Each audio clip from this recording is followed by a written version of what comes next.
छत्रपती संभाजीनगर शहरात महाराष्ट्र पोलिसांतर्फे नायलॉन मांजा आणि ड्रग्स विरोधी झिरो टॉलरन्स जनजागृती अभियानांतर्गत शाळा आणि महाविद्यालयीन विद्यार्थ्यांसाठी विविध स्पर्धांचं आयोजन करण्यात आलं होतं।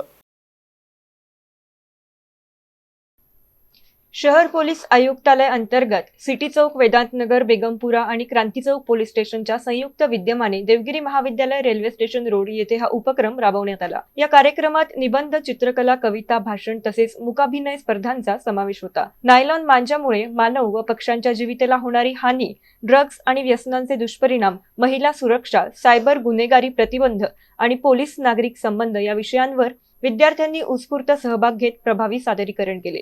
कार्यक्रमाचा समारोप बक्षीस वितरण समारंभाने झाला। उत्कृष्ट सादरीकरण करणाऱ्या विद्यार्थ्यांना माननीय पोलीस आयुक्तांच्या हस्ते पारितोषिके व प्रमाणपत्रे देऊन गौरवण्यात आले। या उपक्रमामुळे विद्यार्थ्यांमध्ये जनजागृती वाढून समाजात सुरक्षितता व गुन्हेगारी प्रतिबंधाला हातभार लागणार असल्याचे पोलिसांकडून सांगण्यात आले। नायलॉन मांजाच्या विरोधामध्ये माननीय सीपी साहेबांच्या आदेशानुसार मोठ्या प्रमाणात कारवाई सुरू आहे। त्याचप्रमाणे जनजागृती सुद्धा आम्ही सुरू केलेली आहे। त्याचा एक भाग म्हणून आज आपण इथे वेगवेगळ्या स्पर्धा ठेवल्या होत्या। त्याच्यामध्ये चित्रकला स्पर्धा, निबंध स्पर्धा, कविता वाचन स्पर्धा, नाट्य स्पर्धा होत्या। त्याच्यामध्ये आपण निरनिराळे 6 विषय दिले होते। त्याच्यामध्ये पहिला होता नायलॉन मांजा आणि चायनीज मांजाचे दुष्परिणाम आणि त्याच्यावरती प्रतिबंध।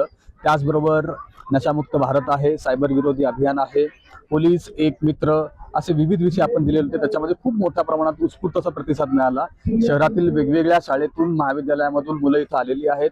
या वेगवेगळ्या विषयातून, वेगवेगळ्या स्पर्धेमधून आपण आज एकूण 21 मुलांना पारितोषिके वाटप केलेली आहेत। खूप चांगला प्रतिसाद होता। मुलांना, शिक्षकांना आणि महाविद्यालयांना आम्हाला ही जागा दिली, चांगली व्यवस्था करून दिली, त्याबद्दल सर्वांचे आभार मानतो। सर, पोलीस आयुक्तालयातर्फे नायलॉन मांजाच्या विरोधात मोठी जनजागृती चालू आहे। जे नायलॉन मांजाची विक्री करतात त्यांची धिंड काढण्यासारखे प्रकारही सुरू आहेत, तरी पण नायलॉन मांजा शहरात येतोय। कारवाई त्यांच्यावरती सुरू आहे। आज आपला विषय जनजागृतीबद्दल आहे। आपण जनजागृतीबद्दल बोलूया। तर जनजागृती तर आपण चांगल्या प्रमाणे करतोय आणि त्याला लोकांच्या प्रतिसाद खूप उत्तम भेटत आहे।